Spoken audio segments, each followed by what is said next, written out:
নারকেল রসুন দিয়ে বেগুনের সবজি এইভাবে একবার বানিয়ে দেখুন। কথা দিচ্ছি যদি ভালো না লাগে আমার নাম পাল্টে দেবেন। প্রথমে বেগুনগুলোকে মাঝখান থেকে এইভাবে কেটে নিন। তারপর বেগুনের টুকরোগুলো এইভাবে চিড়ে নিন। এইভাবে চিড়ে নিলে বেগুনের পোকাটাও বাঁচা হয়ে যাবে আর মশলাটাও ভালো ঢুকবে। এরপর এর ওপর ছড়িয়ে দিন পরিমাণ মতো নুন আর হলুদ গুঁড়ো। খুব ভালোভাবে বেগুনের সাথে মিশিয়ে নিন। তারপর সেই বেগুনটাকে দিয়ে দিন গরম তেলে।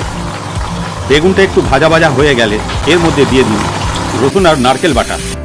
1 চামচ হলুদ গুঁড়ো, 1 চামচ লঙ্কার গুঁড়ো ছড়িয়ে এর ওপরে দিয়ে দিন 2 ঢাকনা সর্ষের তেল। মশলাটা বেগুনের সাথে খুব ভালোভাবে কষিয়ে নিন। এবার এর মধ্যে দিয়ে দিন 1 কাপ মতো জল। ঢাকা দিয়ে 5 মিনিট ফুটিয়ে নিন। নারকেল বেগুনের সবজি একদম রেডি। নরম নরম রুটির সাথে গরম গরম সবজি পরিবেশন করুন। স্বাদ যদি ভালো না হয় আমার নাম গৌতম কুমার পাল্টে উত্তম কুমার রেখে দিন। রেসিপিটা যদি সত্যি ভালো লেগে থাকে তাহলে লাইক, শেয়ার, সাবস্ক্রাইব করুন।